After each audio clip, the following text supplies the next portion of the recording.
यहाँ सवाल ये है कि बिल्कुल ठीक है, ये बात मान ली कि हर मसलक के कुछ ऐसे अकायद हैं जिसके बारे में दूसरा मसलक ये कहता रहा है हिस्टोरिकली कि इन अकायद की बुनियाद पे इस्लाम के दायरे से बाहर हैं। एक बहुत बड़ी तारीख है फतवों की भी, तकफीर की भी। अब कुछ मेरा ख्याल मुसलमानों को ठंड पड़ गई है मॉडर्न ज़मानों के अंदर, लेकिन एक बहुत बड़ी तारीख है जहाँ पे हर मसलक दूसरे की तकफीर करता रहा है। लेकिन यहाँ पे आर्ग्यूमेंट ये किया जाता है कि जहाँ पे कादियानियों की बात है, अहमदियों की बात है, तो वहाँ प्रिंसिपल ये इन्वोक किया जाता है कि जी ये इनके मामले में तो सारों ने मिलकर तकफीर कर दी उनकी, सब कह रहे हैं कि ये कुफर है। तो इस सिचुएशन के अंदर फिर क्यों ना, अगर सारे कह रहे हैं तो कर दिया जाए। तो क्या ये प्रिंसिपल ठीक है कि अगर मेजॉरिटी एक ग्रुप ऑफ पीपल को कहे कि इनका अकीदा कुफरी है तो उनको इस्लाम से बाहर किया जा सकता है? प्रिंसिपल ठीक है? कहीं कुरान में ये प्रिंसिपल बयान किया गया या कहीं और? अगर ये प्रिंसिपल बतौर प्रिंसिपल मान लिया जाए तो इस वक्त दुनिया की अक्सरियत जो मसीहियों पर मबनी है वो सारे मुसलमानों को ये कह रही है कि तुम्हारा जो पैगंबर था झूठा पैगंबर था।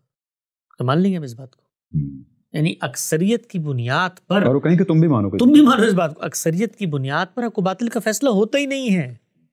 अक्सरियत की बुनियाद पर जब गलत भी फैसला हो जाए तो उसको माना जाता है। हम मानते हैं इस वक्त कादियानियों से हम शादी करते हैं? नहीं करते।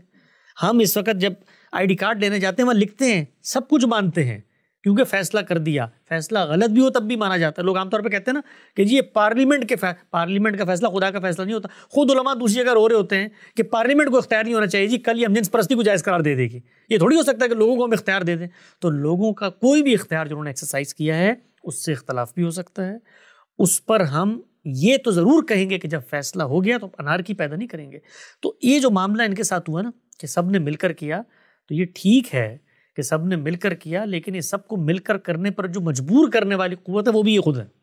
यानी अहमदी हजरात, मैंने पिछले दिनों एक इंटरव्यू में कहा कि इन लोगों ने इस चीज़ का आगाज़ किया है, पहले नाम अलग किया। ये जितने बाकी लोग थे उनके इनराफात पाए जाते थे, लेकिन ये लोग सियासत में भी आए, इन्होंने अलग खित्ता अर्ज हासिल करने की भी कोशिश की। कह रहे हैं कि अहमदीज़ ने पहले तकफीर कर दी। तकफीर लोग आमतौर पर कहते हैं जी वो मोहम्मद हुसैन बटालवी एक आलिम थे, अहले हदीस आलिम थे, उन्होंने जो है उसका आगाज़ किया था इनफरादी सतह पर। तो आज हमारे ऊपर दसियों लोगों ने तकफीर के फतवे लगाए हुए। हर मौलवी पे भाई दो उलमाए देवबंद में भी तो तकफीर हुई है। कहने से मुराद ये थी कि मुनज़्ज़म सतह पर तकफीर क्या किसी इदारे ने, उस ज़माने में मुस्लिम लीग मौजूद है, उस ज़माने में दारुल उलूम देवबंद मौजूद है, उस ज़माने में जमीयत उलमा हिंद मौजूद है, जो मुसलमानों की सियासी क़यादत है, उन लोगों ने तकफीर की। एक शख्स ने उठकर फतवे का आगाज़ किया, उसने लोगों से दस्तखत ले लिए। उलमा शुरू में इनके बारे में यही राय रखते थे कि यार ये तसव्वुफ़ है, ये कुछ हिंदू फ़लसफ़ा मिल गया है, कुछ इस तरह से इब्न अरबी की चीज़ें हैं, ये मिला जुला के एक शख्स जो है इस तरह के इनराफात कर रहा है, इसको इग्नोर किया जाए। लेकिन उन लोगों ने आगे बढ़कर ना सिर्फ ये कि इस चीज़ को कि जी अक़ीदा ख़त्म नबूवत में इनराफ पैदा हो गया, कुछ ज़ायद मामला शुरू कर दिए, जिस वजह से कहते हैं ना, अल्लामा इकबाल ने भी कहा कि रसूलुल्लाह को उनकी गद्दी से उतारे खुद बैठना चाहते हैं। यानी अपनी बेगमात को अज़वाज मुतहरात का नाम देना शुरू कर दिया, अपने साथियों को सहाबा किराम कहना शुरू, यानी वो ताबे नबूवत भी नहीं रही, ज़रा उससे 2-4 किलोमीटर आगे बढ़ने की कोशिश की।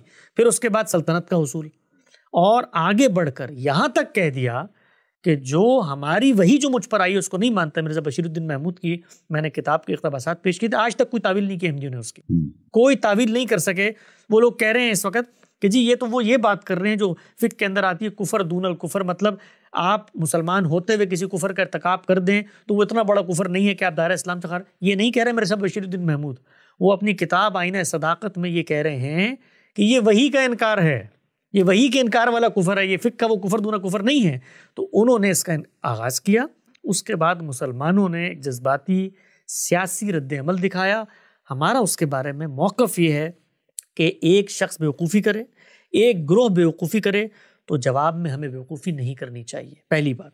दूसरी बात, इसका हक हमें दीन ने नहीं दिया। ये प्रिंसिपल कहीं बयान नहीं हुआ कि मेजॉरिटी अगर किसी को काफिर कहे तो उसको इस्लाम से निकाला जा सकता है, कहीं एज अ मैकेनिज्म बयान किया गया कुरान में? जो मैकेनिज्म के तौर पे बयान हुआ है वो ये है कि किसी कलमागो की तकफीर नहीं होगी, किसी क़िबला-रू की तकफीर नहीं होगी, किसी मुसलमान जो अपने बारे में मुसलमान होने का दावा कर रहा है, रसूल सल्लल्लाहु अलैहि वसल्लम ने फरमाया अगर तुम उसकी तकफीर करोगे तो अल्लाह की नज़र में तुम काफिर हो जाओगे। सब चीज़ें इसके उलट बयान की गई हैं।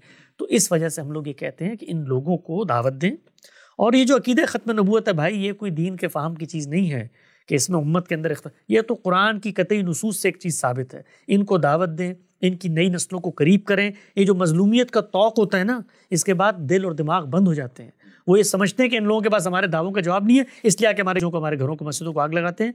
तो हम ये कहते हैं इनको दावत दें। एक गाँव से उठने वाली तहरीक थी, माजी में भी ऐसी तहरीकें उठी, लेकिन उम्मत अकीदा ख़त्म नबूवत के दिफा में मुत्तहिद खड़ी हुई है, आज भी खड़ी हुई है अक्सरियत। तो अक्सरियत को दावत देने का काम करना चाहिए बजाय फतवा लगाने। बिल्कुल ठीक।